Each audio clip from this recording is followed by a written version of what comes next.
Assalamualaikum warahmatullahi wabarakatuh. Selamat pagi menjelang siang ya para pejuang cuan. Gimana kabar kalian di pagi menjelang siang ini? Semoga kalian dalam keadaan sehat semua ya. Dan saya doakan sukses semua tentunya buat kalian. Amin. Mantap jiwa ya. Dan tentunya buat teman-teman semua ya, tetap secangkir kopi harus selalu ada buat menemani kesempatan di pagi menjelang siang ini kawan-kawan.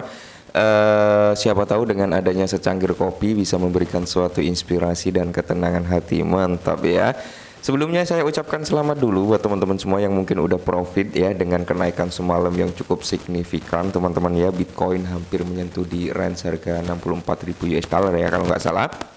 Nah, di sini kalau kita lihat bersama-sama teman-teman, di mana kalau dari segi market cap di sini mantap ya 2,28 triliun dolar, sedangkan Bitcoin dominan di sini juga waduh naik juga gitu teman-teman di area 52,9%, sedangkan Fair and Greed-nya juga mengalami kenaikan, kali ini berada di area Extreme Greed. Akankah dia hari ini bisa menyentuh di level 90? Ya kita lihat saja. Nah, jadi di sini teman-teman ya, kalau kita lihat bersama-sama kinerja daripada Bitcoin ya, kali ini berada di area 61.300-an. Semalam itu kalau nggak salah loh ya, itu hampir menyentuh di range harga 64 ribuan ya kan, hampir loh ya. Jadi saat ini mulai terjadi sedikit retracement atau koreksi sedikit lah ya. Dan semoga saja ini nggak berkelanjutan koreksi gitu teman-teman. Dan kalau kita lihat bersama-sama seperti Solana, BNB ini kenaikan cukup luar biasa. Cardano juga lumayan ya kan.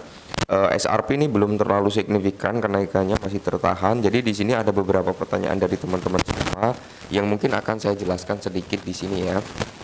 Jadi semalam itu ada beberapa teman-teman yang bertanya, Bang ini Bitcoin naik cukup signifikan nih ya kan, harganya waduh udah lumayan tinggi nih, tapi kenapa altcoin ini kok naiknya belum terlalu ngegas gitu ya kan. Nah, kembali lagi ke price action Bitcoin dominance teman-teman, di sini kita mengacunya di situ, oke.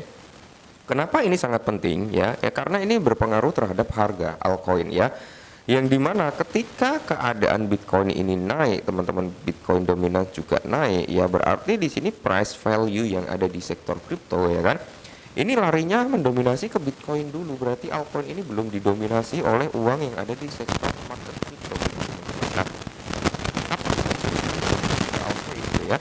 Ketika harga daripada Bitcoin cenderung konsolidasi, dan di sini kalau kita lihat Bitcoin dominance mulai menurun, nah di sini tanda-tandanya bahwasanya uang tersebut siap nih untuk masuk ke altcoin. Nah, untuk menjawab pertanyaan dari beberapa teman-teman juga, kita sudah masuk di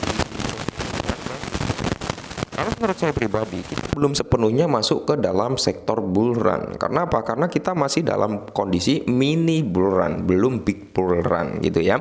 Masih dalam mini bull run, uji coba gitu. Nah, dan kali ini teman-teman kalau kita lihat price-nya Bitcoin, nah kemarin kalau kalian lihat video saya sempat kita bahas ya teman-teman, yang dimana targetnya adalah di kuning ya, di range kuning ini teman-teman. Dan ya semalam itu hampir menyentuh ya di range berapa ini, 63.900-an, hampir ke 64 ya. Nah ini adalah target harga yang kita bikin kemarin dan ternyata udah closing juga, sebenarnya udah kesentuh. Nah lantas bagaimana ya, lantas bagaimana pergerakannya ini nanti Bang? Nah ini yang saya takutkan teman-teman ya, yang saya takutkan, yang dimana di sini nanti ya kan, kita jangan terlalu seneng dulu nih Bitcoin bisa ke 60-an ribu something ya, 64 63 gitu ya, takutnya ya kan, takutnya di sini nanti akan ada bantingan harga juga. Jadi buat teman-teman semua yang memang udah cuan, bisa taking profit secara bertahap gitu teman-teman ya, karena target udah tercapai, bisa dikatakan seperti itu, target harga udah tercapai. Dan harapan dari saya kemarin kan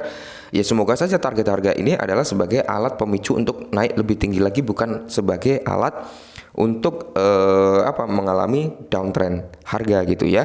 Karena beberapa analis besar juga percaya nih bahwasanya sebelum bull run sebelum halving ini nanti akan ada bantingan harga daripada Bitcoin. Apakah ini nanti yang akan dibanting ketika dia sudah menyentuh di range harga 63 sampai 65? Targetnya kan saya bilang 63 sampai 65 ribu US dollar, dan ternyata udah di area 63 900-an ya. Wow, itu berarti udah closing gitu teman-teman ya. Tapi harapan saya tetap kalau kita lihat dari time frame weekly-nya, ini daily ya. Oke, bentar, weekly. Oke, kita masuk ke weekly ya. Ini teman-teman ya, ini oh ya, ini weekly. Kalau kita masuk ke monthly ya, 1 bulanan teman-teman ya.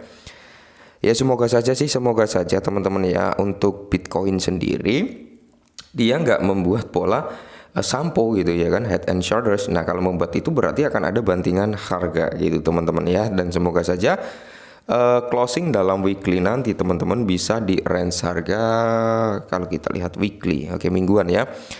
Semoga saja di weekly nanti dia bisa closing harga di atas weekly high-nya, yaitu di atas level sini teman-teman ya, di area 69. Ini 69. Ya semoga saja sih di area-area 65, 67 gitu ya, dia closing di situ. Habis itu retracement, berarti pola samponya kan nggak jadi gitu teman-teman. Jadi itu masih ada potensi buat naik gitu loh ya. Nah, kali ini ada beberapa pertanyaan dari teman-teman. Bang, antara PP dan Shiba pilih mana? Waduh, ini pilihan yang sangat sulit sebenarnya ya, antara PP sama Shiba. Oke. Jadi keduanya itu memiliki keunggulannya masing-masing teman-teman. Kita lihat di sini.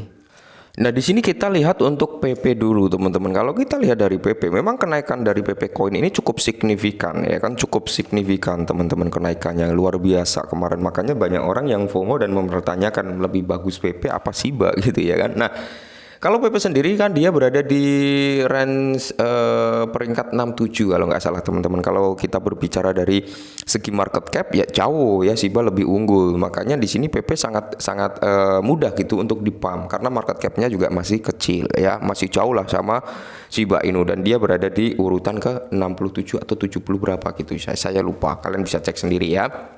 Dan kalau kita berbicara dari circulating supply dan total pasokannya, di sini jauh lebih sedikit sebenarnya ya, antara supply Shiba dan PP ya kan, lebih didominasi supply PP ini jauh lebih sedikit ya kan, seperti itu teman-teman. Dia hanya memiliki supply 420 triliun ya, 420,6 triliun. Sedangkan Shiba Inu kalau kita berbicara tentang maksimal supply-nya kan 1 kuadriliun, dan udah di burn sekitar 48%-an, masih di kisaran 580 triliunan lah ya, masih sangat jauh.